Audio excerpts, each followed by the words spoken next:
Hi guys, welcome to Office Blokes React. I'm Office Bloke Dave. I'm Office Bloke Mike. I'm Office Bloke Daz. Collectively in a room together, all of us make the Office Blokes, don't we? We do, yeah. It's a true factual statement. Now, we've done a lot of reactions recently of like top cities in America and worst cities in America and stuff. Yep. Off camera yesterday, we were just discussing how they would marry up against some European cities like Manchester, for example. Yeah. So I just started looking on YouTube to see if I could find anything comparing.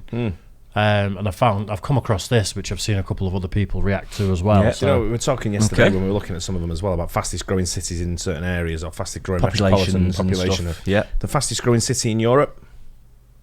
Manchester. is it? It was. I don't know if it still is. It was last year. I suppose all the high-rise If you buildings. look at the buildings that are going up, it's ridiculous. It's still going up now. Yeah. You just there's look loads. at night time. There's just so many cranes in there. They're still throwing them all up, aren't they? So It's going to be a major city, and when you look at the investment that the airport's just received, yeah, and it's going to absolutely. go to 75% of the volume of what Heathrow does. Wow. Really? Yeah. Wow. So That's it's going to be big. a major hub. Oh, it is absolutely. It's just a great city. Yeah, it's getting better all the time. Got everything that's good here in the world. Everything. Absolutely. Got great sport, great music. Office great Blokes. Yeah, we've got us. We'll wait and see what happens with the clean air zone thing, though. That's going to ruin a lot of big cities. Burnham knows that's his ticket to get elected, and if he pulls it out, he's gone. Yeah, exactly. Yeah, well, let's see how American cities compare to European cities. What actually is the difference? Let's do it. The United States and Europe both have large urban populations and deep cultural ties, but their respective cities have some distinct differences. For starters, there is a significant age gap between European and American cities. When Europeans first arrived in the Americas in the late 15th and early 16th centuries, there were as many as 10 million natives living in what is today the United States. But the natives were not concentrated in large urban settlements like the civilizations in what is today Mexico and Central and South America. If there had been, you can only speculate on what would have happened to them. There are some exceptions, though. The oldest continuous settlements in the United States belong to natives and are located in the southwest United States. These settlements were founded around 1100 AD, but they generally have never hosted more than a few thousand people. The largest known native settlement in the United States hosted as many as 18,000 natives. This city, called Cahokia, was located in what is today the state of Illinois, and just minutes from the modern-day city of St. Louis. But Cahokia was abandoned by the year 1350. The 10 largest cities in the United States, on average, were settled around the early to mid-18th century, while Europe's 10 largest cities are hundreds and sometimes thousands of years older. Europe's 10 largest cities by population are, on average, larger than American cities when counting the residents within city limits. Out of Europe's 10 largest cities by population, none have less than 2 million people, but in the United States, 6 of its top 10 have less than 2 million people. European cities also have a higher population density. Out of Europe's 10 most populated cities, only 3 have a density of less than 10,000 people per square mile. St. Petersburg, Russia, Kiev, Ukraine, and Rome, Italy. The city with the highest density is Paris, with 53,000 people per square mile, nearly twice as many people as the United States' densest city, New York. It's crazy when you think how many people that is. Yeah, France is busy. Paris is proper busy, isn't it? Yeah. It's like chock-a-block when you go. Yeah. But I'd associate like Manhattan, just looking at that being busier per square mile. I've drove in both Manhattan and in Paris. When I drove in Manhattan, it was quite easy. It was like, you just got to keep up. Yeah. You know what I mean? Be alert. So driving in Paris, mate, you got to be either mental, right, or just guess. What did you go for? Guess. I was just like, everyone's going this way, I'll go this way. Yeah. And then it was like, Just next thing, follow way, and then you're like in the wrong lane, and you're like, way, the other way, and you're like, Jesus. And I'm like, and then I got out and I'm not driving anymore. Did you? I give up. I went. You gave up just after the paparazzi were following you on mopeds. I just got off and I was just like, you know what, I can't do this. Yeah. It's I'm not surprised. It's mental. So the other guy I was with, he was a French native, and he went, I'll drive. Yeah. And And when he was driving, I was like, man. I'm like, I'm going, you gonna a bit hairy all the time, was it? Bad. Last time I was in Spain, I was wondering why all the cars were shit, because it was quite a nice area and there was a bit of money where I was. And I'm like, everyone drives a shit car. It's for that reason. Don't like terrible flowers. driving. Bumping into each other all the time. Constantly, Minor prangs and... Yeah. With 28,000 people per square mile. After New York City, it drops off pretty quickly. The second most populated city in the U.S., Los Angeles, has 8,500 people per square mile. Chicago, 12,000 people per square mile. Houston, 3,500 people per square mile. And Phoenix, 3,100 people per square mile. The differences in European and U.S. cities' populations and densities are largely due to American suburbs. People are living outside of city limits and in homes instead of multi-storied structures. These suburbs initially came about because of the train. They then exploded with the wider use of the car and cheap fuel that powered them. Land outside of American cities was also cheap, making homes affordable for the middle class. Chicago is often credited with inventing the suburb. After the fire of 1874, the city banned the construction of wood buildings. So speculators built cheap wooden homes as fast as they could just outside of Chicago for the 100,000 people that were just left homeless. After World War II, the federal government started guaranteeing loans that required 20% or less for a down payment and loan lengths as long as 30 years. Before this, it was common to have to make a 50% down payment with loan lengths as short as 5 to 10 years. These new loans increased the amount of people that could purchase a home, but these loans had more favorable terms for new construction compared to existing housing since the government did not want to back a loan on a house that may have issues. This meant it was easier to get a new home in the suburbs than a property close to the city center, which was typically older.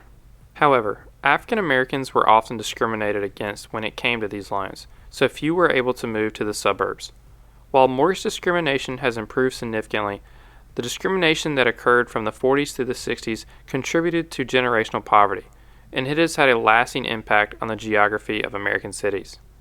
African Americans are still less likely to be living in the suburbs than whites, though the demographics are slowly changing. Today, more African Americans actually live in the suburbs at 39% than within city limits at 36%. Did you live in the suburbs? Yeah. Because it's got kind of a... I can't think of the word for it, like Stepford Wives sort of vibe to a lot of things you see that are about the suburbs.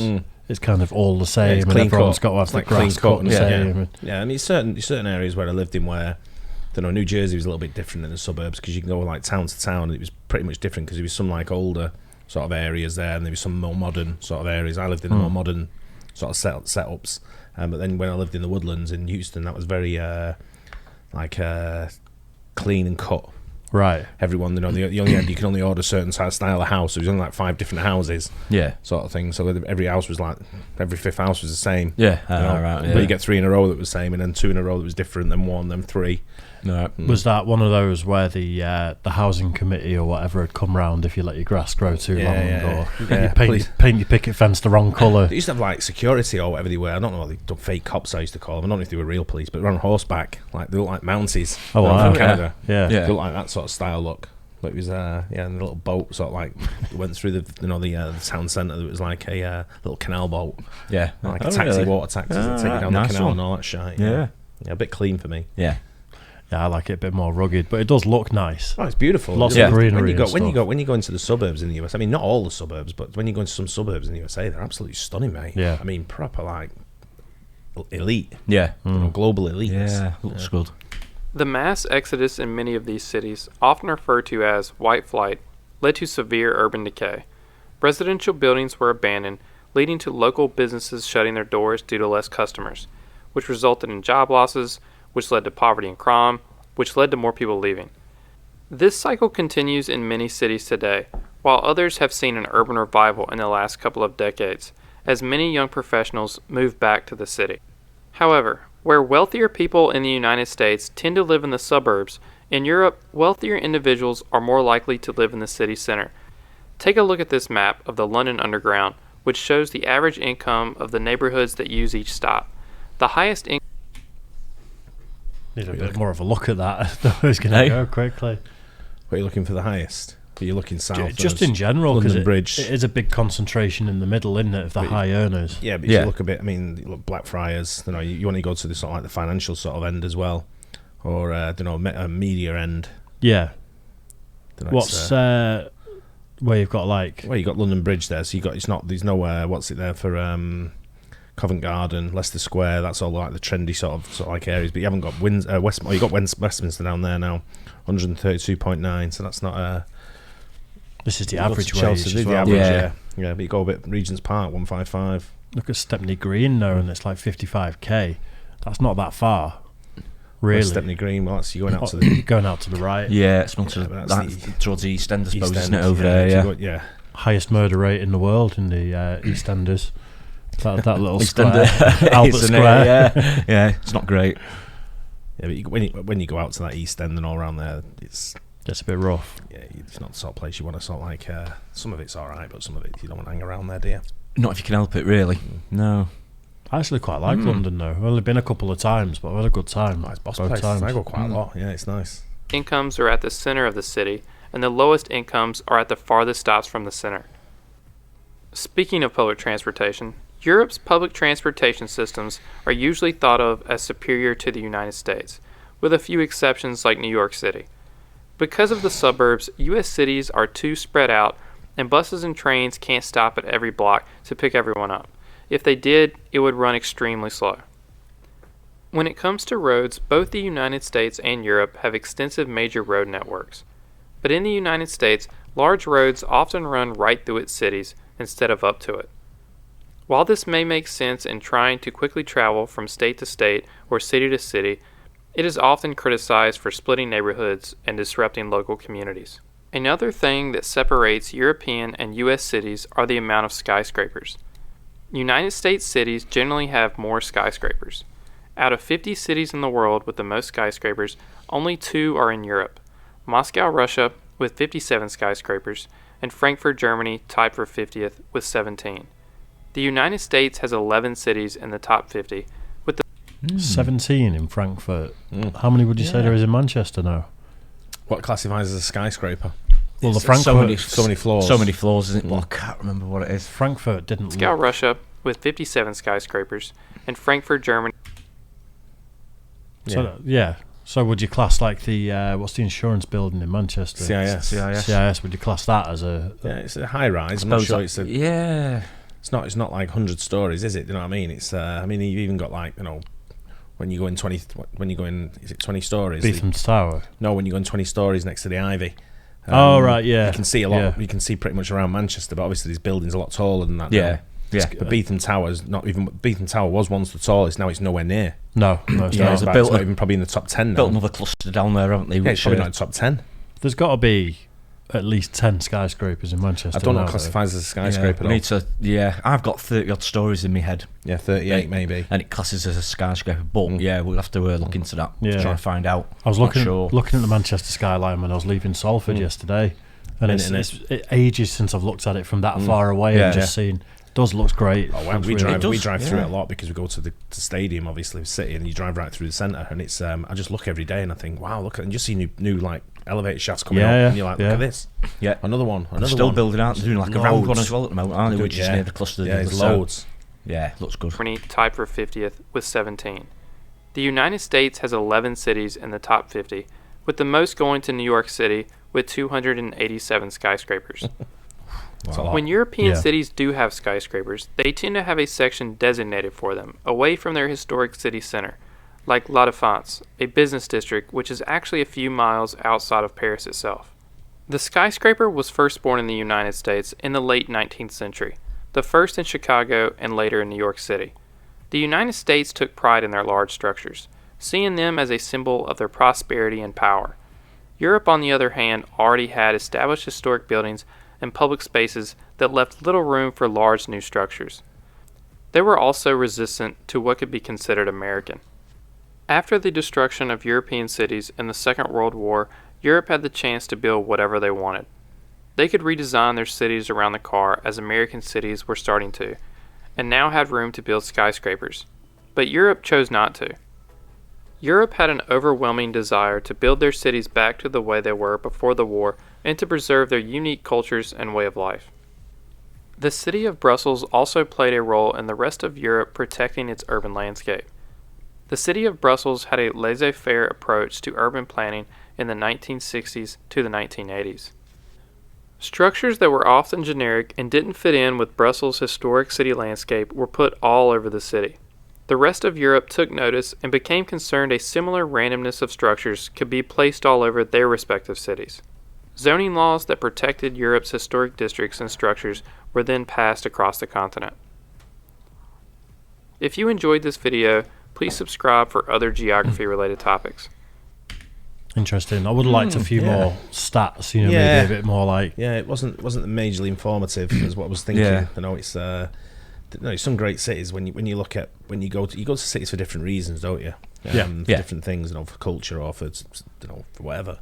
But when you look at, I've been to places like Sao Paulo.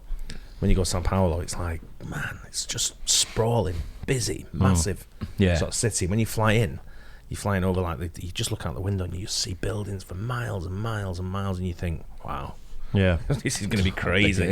And it was. It is. It's what you expect.